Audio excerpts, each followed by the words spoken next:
अगर ये नहीं जीतेगी तो मध्य प्रदेश में कांग्रेस की सरकार नहीं बनेगी। इसलिए इस सीट का जीतना जरूरी है, तभी आपकी, हमारी और किसानों की सरकार भोपाल में बनेगी। धन्यवाद। उनका भाषण सुनिए जिसमें इन्होंने कहा था कि मेरा पैर अंगद की तरह जमा रहेगा। कांग्रेस में बहुत सारे लोग आज छोड़ के जा रहे हैं, यही समय है। कमलनाथ जी ने मेरे जैसे युवा के ऊपर भरोसा किया और दुनिया पूरी कहीं इधर की उधर चली जाए, मैं छोड़ के नहीं जाऊंगा। तो उस समय ऐसा भाषण क्यों दिया? यदि 67,000 वोट इस विधानसभा क्षेत्र में पड़े हैं तो तकरीबन एक वोट की कीमत 5200 रुपए होती है। कितनी होती है? तो जब भारतीय जनता पार्टी के लोग आपके गांव आए, आपके क्षेत्र में आए, आपके प्रत्याशी बीजेपी का है, तो उससे बोलना कि भैया 35 करोड़ के हिसाब से 5200 रुपए होते हैं, वो आप हमें दो, जब हम भारतीय जनता पार्टी को वोट देंगे। इस होली सोनालिका ट्रैक्टर के संग घर ले आइए खुशहाली और समृद्धि के रंग। तो फिर देर किस बात की है? आज ही संपर्क करें साक्षी ट्रैक्टर्स एंड मोटर्स, अधिकृत विक्रेता सोनालिका ट्रैक्टर्स, वीरेंद्र पूनम पटेल, कृषि उपज मंडी के आगे, खुरई रोड, सागर मध्य। व्यक्तिगत स्वार्थ के लिए की गई राजनीति हमेशा ही खतरनाक होती है। समाज हित ही राजनीति का उद्देश्य होना चाहिए। ये जिसमें वो खुद ये बात कह रहे थे कि मेरे भाई ने 35 करोड़ रुपया लिए हैं, तो आपने भी बार्गेनिंग की होगी, आपने भी अपनी बोली लगाई होगी। आप ये इंतजार कर रहे थे कि हमें थोड़ा ज़्यादा पैसा मिले, कि ये पैसे लेकर ही गए हैं दोनों भाई। दोनों भाइयों ने पैसा लिया है और पैसा लेने के कारण छोड़ा है। अगर ये भारतीय जनता पार्टी में जाते तो इनको कभी पार्षद का भी टिकट नहीं मिलता। राहुल जी के लिए? हाँ, पार्षद का भी नहीं, पार्षद का टिकट नहीं मिलता अगर ये भारतीय जनता पार्टी में रहते। तो विधानसभा का टिकट मिल गया, विधायक बनने के बाद अब आज दुनिया भर की बातें कर रहे हैं। अगर यही बातें करना थी तो टिकट लेने के पहले सोचना था। उनका भाषण सुनिए जिसमें इन्होंने कहा था कि मेरा पैर अंगद की तरह जमा रहेगा। कांग्रेस में बहुत सारे लोग आज छोड़ के जा रहे हैं, यही समय है। कमलनाथ जी ने मेरे जैसे युवा के ऊपर भरोसा किया और दुनिया पूरी कहीं इधर की उधर चली जाए, मैं छोड़ के नहीं जाऊंगा। तो उस समय ऐसा भाषण क्यों दिया? कमलनाथ जी का बात नहीं है, मेडिकल कॉलेज की बात नहीं है, बात है नोटों की गड्डी की। ये दोनों भाई लालची हैं और ये केवल पैसे ही में बिके हैं। इन्होंने लोकतंत्र को, दमों की जनता के विश्वास को, कांग्रेस पार्टी के विश्वास को पैसे में बेचा है और उनके भाई 35 करोड़ में बिके हैं। और जैसा इनके बारे में सबको हल्ला है कि ये 50 करोड़ से ऊपर में बिके हैं। तो राहुल लोधी के जाने के बाद कांग्रेस से कौन कौन से कार्यकर्ता भारतीय जनता पार्टी में चले गए, उनके थोड़े नाम बता सकते हैं हमारे लिए? पत्रकार हों, उनसे आप जानकारी ले सकते हैं। अभी तक एक भी कार्यकर्ता कांग्रेस का इनके साथ नहीं गया, ये अकेले गए हैं।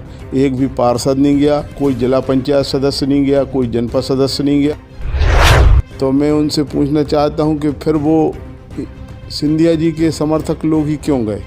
और उन लोगों ने पार्टी छोड़ी अपने व्यक्तिगत और निजी स्वार्थों के कारण। चाहे आप गोविंद सिंह राजपूत जी का, चाहे प्रभु राम चौधरी जी का उदाहरण ले लीजिए, चाहे तुलसी सिलावट जी का उदाहरण ले लीजिए।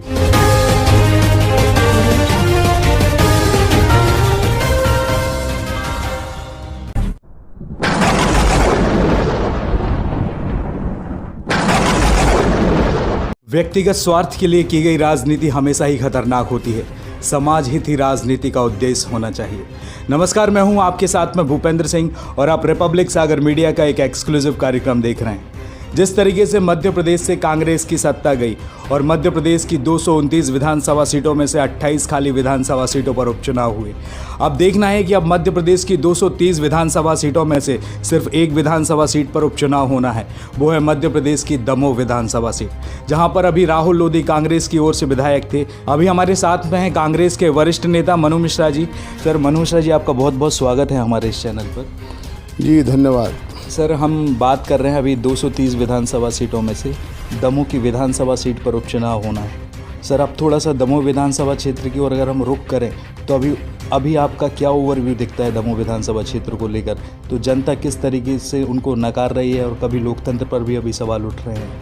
देखिए, दमोह विधानसभा क्षेत्र में जब भी रिजल्ट आए हैं, आप पिछले 5-6 चुनाव का रिजल्ट देख लीजिए। यहाँ भारतीय जनता पार्टी और कांग्रेस के जो जीत हार में 1000-2000 वोट का ही अंतर होता है। पिछला चुनाव भी जो राहुल सिंह जीते थे वो केवल 700 वोट से चुनाव जीते थे। यहाँ पर कांग्रेस का और भारतीय जनता पार्टी का नेट टू नेट फाइट रहती है। पिछले बार यहाँ पर बड़े कद्दावर नेता माननीय श्री जयंत मलैया जी लगातार 6-7 बार से विधायक थे।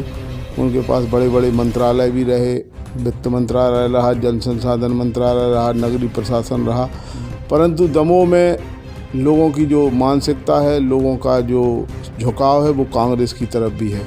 और इसी की वजह है कि पिछली बार एक बड़े वित्त मंत्री को यहाँ से एक कांग्रेस के छोटे से कार्यकर्ता ने चुनाव हरा दिया था।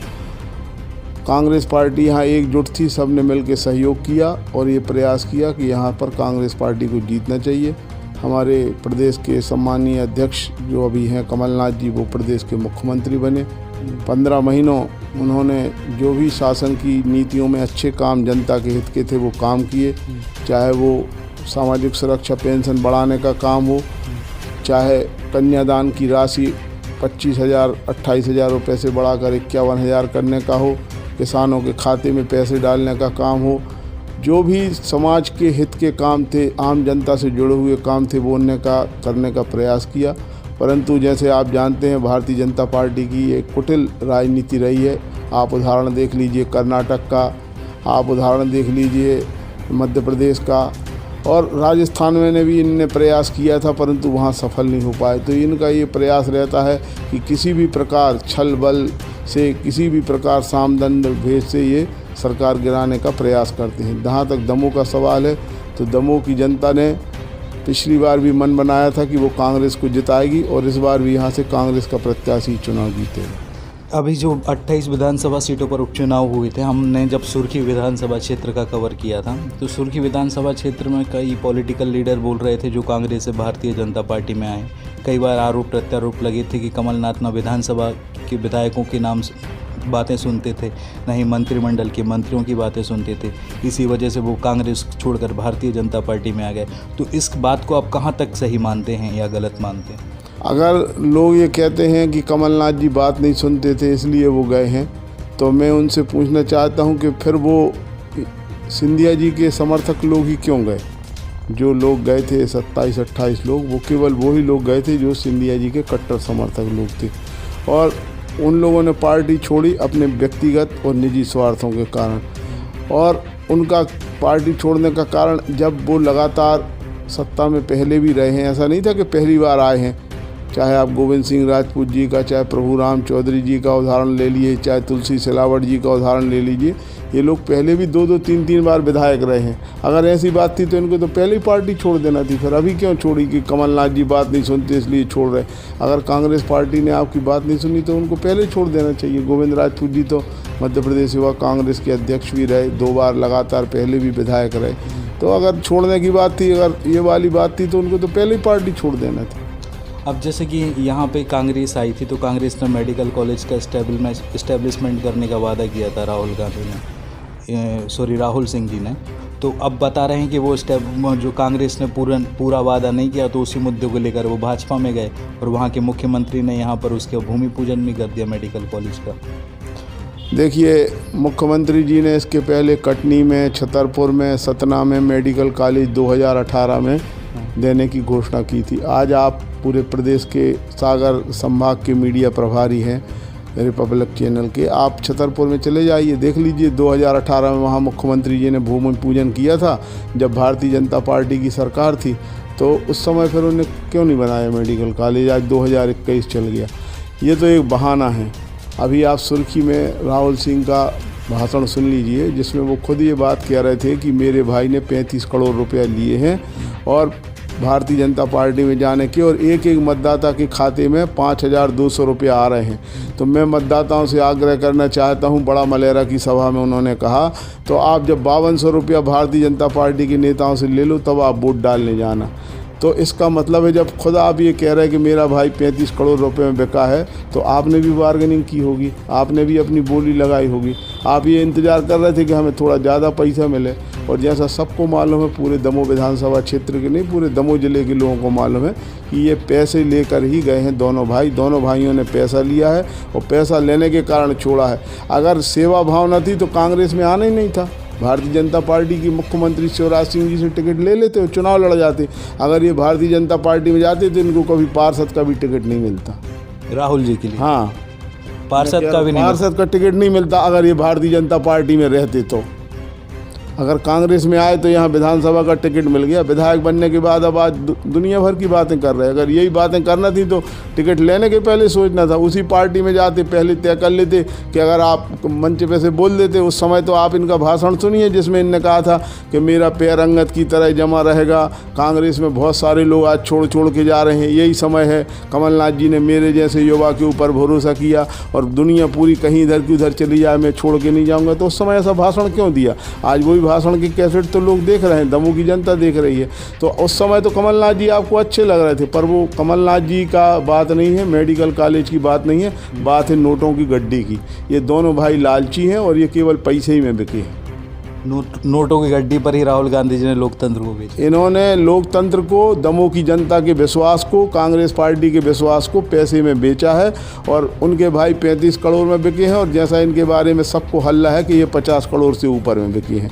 तो इन्होंने पूरी डीलिंग पैसे के लिए की है। ये बहुत समय से इंतज़ार में थे और ये कोशिश कर रहे थे कि हमारी अच्छी सेल हो जाए, हमारी वैल्यू अच्छी हो जाए, हमारी बोली अच्छी लग जाए तो ये चले जाएँ। और सब करा लिया ठहरा के कि हमको कैबिनेट मंत्री का दर्जा मिलेगा, हमको इतने पैसे मिलेंगे, जो चाहिए था वो मिल गया तो चले गए। अब मैं तो ये कह रहा हूँ 2023 का चुनाव ही आने वाला है, आप मेरी बात रिकॉर्ड भी कर रहे हैं। 2023 में आके आप देख लेना कि हाँ मेडिकल कॉलेज का काम कितना हो गया। 2023 में भी मेडिकल कॉलेज का काम चालू नहीं हो पा गया यहाँ। ये तो आपने बहुत बड़ी बड़ी बातें कह दी। अब हम बात कर रहे हैं, अगर आप है ना दमोह विधानसभा क्षेत्र को विकास की किस नज़रिए से देख रहे हैं? अगर कांग्रेस की सत्ता अगर आ जाती है उपचुनाव के बाद में यहाँ पर दमोह विधानसभा में, तो क्या क्या इम्प्लीमेंटेशन चाहते हैं आप? देखिए, यहाँ जो हमारा ज़िला है इसको सबसे ज़्यादा ज़रूरत है रोज़गार की। यहाँ के युवाओं के पास कोई रोज़गार साधन नहीं है। एक सीमेंट प्लांट है यहाँ ज़िले में, माईसीएम सीमेंट प्लांट, वो कांग्रेस की समय में बना था जब यहाँ हमारे राष्ट्रपति बीबी गिरी जी थे, उनके लड़के यहाँ से चुनाव लड़े थे तो उनने उस समय इस प्लांट की स्थापना की थी। इसके बाद भारतीय जनता पार्टी के बड़े बड़े नेता यहाँ रहे, अभी केंद्रीय मंत्री भी हैं, मलैया जी भी मंत्रिमंडल में रहे, बड़े मंत्री, परंतु कोई बड़ा उद्योग यहाँ स्थापित नहीं हुआ। एक स्टील प्लांट के लिए बटियागढ़ में आया था लेकिन वो स्टील प्लांट नहीं लग पाया। फिर 2-3 घोषणाएं हुई कि आज ये काम होना है, वो काम होना है, परंतु मुख्यमंत्री जी की जैसी आदत है कि जहाँ चुनाव होता है वो उस विधानसभा क्षेत्र को गोद ले लेते हैं जाके, तुरंत वहाँ बौछार लगा देते, झड़ी लगा देते। अभी चुनाव में आप सुनना क्या क्या बोलेंगे, लेकिन जब आप धरातल पे जाएंगे तो आप देखेंगे आज दमोह में यहाँ सबसे बड़ी समस्या थी पीने के पानी की। जब मैं नगर पालिका अध्यक्ष बना तो माननीय कमलनाथ जी ने, शहरी विकास मंत्री थे, उन्होंने यहाँ के लिए 44 करोड़ रुपए की राशि स्वीकृत करी थी और शहरी विकास मंत्रालय की उन राशि की वजह के कारण आज दमोह में घर घर में पीने का पानी मिल रहा। नहीं तो यहाँ पीला कुप्पा लेके लोग घूमते थे। अभी मेरे सामने अखबार की, पत्रिका की और नई दुनिया की कटिंग लगी है, उसमें आप देख लेना। और मैंने वादा किया था लोगों से कि कमलनाथ जी से मैं मंजूर करा के इस योजना को लाऊंगा और आज भी पत्थर लगा है मेरे नाम का जब हम लोगों ने इस भूमि पूजन इस योजना का किया था। तो यहाँ पे लोगों के पास बेरोजगार लोग बहुत सारे हैं। यहाँ पर बहुत सारी हमारी कृषि से संबंधित, जैसे हमारे यहाँ चना बहुत होता है, हमारे यहाँ मसूर होती है, तो यहाँ जो उद्योग लगना चाहिए वो कृषि के ऊपर डिपेंडेंट उद्योग लगना चाहिए ताकि यहाँ के युवाओं को रोज़गार मिल सके। मेडिकल कॉलेज यहाँ की ज़रूरत थी, परंतु मेडिकल कॉलेज का एक मुद्दा ऐसा कि कमलनाथ जी क्या 15 महीने में करते नहीं। इनकी पुरानी रिकॉर्डिंग भी आप पढ़िए, उसमें इनने कई बार जगह कहा है कि कमलनाथ जी ने मुझसे बोला है कि हम मेडिकल कॉलेज लाएंगे। मेडिकल कॉलेज लाना और दूसरी बातों पर चर्चा करना, पार्टी छोड़ के जाना, ये अलग चीज़ें होती हैं। तो यहाँ पे जो भगोड़े लोग हैं, जो बिकने वाले लोग हैं, जो दोगले लोग हैं, जो पार्टी के साथ विश्वासघात किया है, उन लोगों को सबक भी सिखाएगी। सर, एक आखिरी सवाल है मेरा, राजनीति से जुड़ा हुआ है। अभी मुख्यमंत्री जी का विजिट यहाँ पर हुआ था दमोह में और मुख्यमंत्री जी ने भारतीय जनता पार्टी का दावेदार उनको घोषित कर दिया, राहुल जी ने। अगर हम बात करें, हमने सुर्खी विधानसभा क्षेत्र की अगर हम बात करें तो सुर्खी विधानसभा क्षेत्र में भारतीय जनता पार्टी के दावेदार और प्रत्याशी हर बार बदलते रहे, लगभग बदलते ही रहे वहाँ पे। तो हाँ, वहाँ पर स्टेबल उनको कर दिया गया, गोविंद सिंह जी को अभी कहा जा सकता है। लेकिन हम जब दमोह विधानसभा क्षेत्र की बात करें तो यहाँ पे जयंत मलैया तो काफ़ी समय से स्टेबल हैं, 4-5 बार विधानसभा का चुनाव जीतते हुए, 7 बार जीतते हुए आए। ये कम बात नहीं है। उसके बाद में उनके पुत्र भी थे, सिद्धार्थ मलैया, जो दावेदार थे, लेकिन भारतीय जनता पार्टी ने उनको अलग कर दिया और राहुल लोधी को उनको प्रबल दावेदार बता दिया। लेकिन लिस्ट में तो वो थे, उनके राजनीतिक करियर भी दांव पर है। तो मतलब आप बताइए कि इसमें क्या आप समझते? देखिए, जो मैंने आपसे पहले भी कहा था कि जब इनकी डीलिंग हो रही थी मुख्यमंत्री जी से या 2-3 और मंत्री हैं जिनसे इनकी डीलिंग हो रही थी, उनमें इनने सब बातें तय की कि मुझे कैबिनेट मंत्री का दर्जा चाहिए, मुझे इतने पैसे मिलना चाहिए, मुझे विधानसभा का प्रत्याशी बनाया जाए। तो जो कमिटमेंट किया, क्योंकि इस एक विधायक के बनने, जीतने या हारने से सरकार पे कोई असर नहीं पड़ता। उनके पास तो 124 विधायक पहले से हैं, सरकार गिरने वाली नहीं है एक विधायक जीतने से। परंतु एक विधायक हारने से आज जो महंगाई बढ़ी है पूरे देश में, आप देखिए पेट्रोल का रेट 100 रुपया से ऊपर पहुंच गया है, रसोई गैस का सिलेंडर 400 रुपये की जगह 850 रुपये का हो गया है, किराने में आप किसी भी चीज़ की ऊपर से नीचे तक लिस्ट उठा लीजिए, इलायची, सुपारी, नारियल से लेकर हर चीज़ का रेट बढ़ा है। आम जनता के ऊपर जो मार पड़ रही है महंगाई की, किसानों की जो समस्या चल रही है, आज 3 महीने से सिंधु बॉर्डर पर, टिकरी बॉर्डर पर किसान आंदोलन पर बैठे हैं। तो प्रधानमंत्री जी मन की बात तो करते हैं पर किसानों की मन की बात सुनने के लिए तैयार नहीं है। अगर आपके मन में उनके प्रति सिंपैथी है तो एक बार बैठ के उनके साथ बात करिए, उनसे चर्चा करिए, उनकी समस्या निपटाइए। तो दमोह में भी किसानों को अगर उनका न्यूनतम मूल्य नहीं मिलेगा, आप सागर ज़िले से आए हैं, सागर में आपने देखा कितनी ओलावृष्टि हुई है। अब जब साल भर की किसान की मेहनत पे पानी फिरेगा और किसान को उसका उचित मुआवजा नहीं मिलेगा तो उसका पब्लिक बोल के तो नहीं देती है जवाब, पर पेटी में जब मशीन पे सील लगती है या मशीन पे बटन दबाने जाती है जनता, तो वो उस बात का बहुत ज़ोर से रिएक्शन करती है।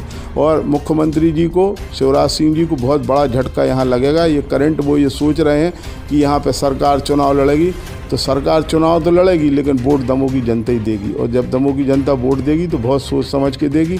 उसको मालूम है कि हमें बिकने वाला नहीं, टिकने वाला जनप्रतिनिधि चाहिए। सर, कांग्रेस से भारतीय जनता पार्टी में राहुल लोधी गए हैं, तो राहुल लोधी के जाने के बाद कांग्रेस से कौन कौन से कार्यकर्ता भारतीय जनता पार्टी में चले गए, उनके थोड़े नाम बता सकते हैं हमारे लिए? आप रिकॉर्ड उठाकर देख लीजिए और आपके जो यहाँ पर मीडिया के और भी साथी हों, चैनल के हों, पत्रकार हों, उनसे आप जानकारी ले सकते हैं। अभी तक एक भी कार्यकर्ता कांग्रेस का इनके साथ नहीं गया, ये अकेले गए हैं। एक भी पार्षद नहीं गया, कोई जिला पंचायत सदस्य नहीं गया, कोई जनपद सदस्य नहीं गया। और जो लोग कांग्रेस में कल थे वो आज भी हैं। न जिला कांग्रेस कमेटी का कोई पदाधिकारी गया है, किसी ने भी कांग्रेस पार्टी नहीं छोड़ी, क्योंकि सबको मालूम है कि ये पैसा लेके बिकने वाले आदमी हैं। इसलिए बिकाऊ के साथ आदमी नहीं गया। जो कांग्रेस पार्टी के साथ हैं वो टिकाऊ लोग सब कांग्रेस में आज भी ज्यों के त्यों मौजूद हैं।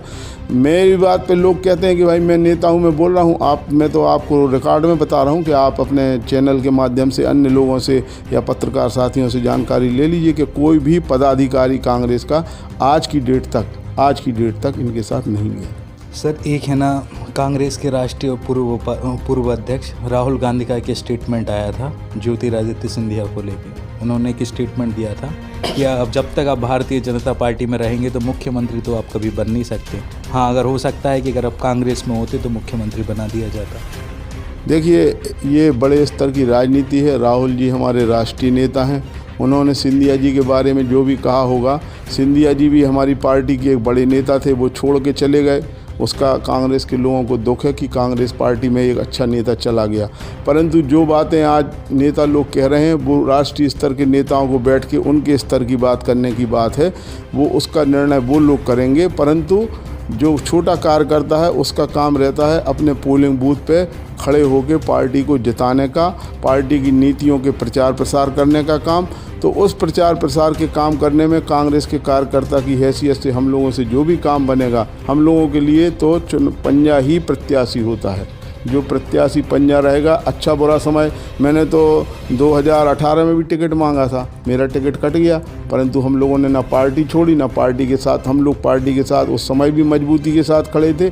84 से आज भी खड़े हैं और भविष्य में भी खड़े रहेंगे। हम लोगों को कांग्रेस पार्टी ही सर्वोपरि है, क्योंकि कांग्रेस आम जनता की, सर्वहारा वर्ग की और सबको लेकर चलने वाली पार्टी है। वो देश को बांट के और विभाजन करने वाली पार्टी नहीं। सर, बहुत बहुत धन्यवाद हमारे चैनल के साथ में जुड़ने के लिए।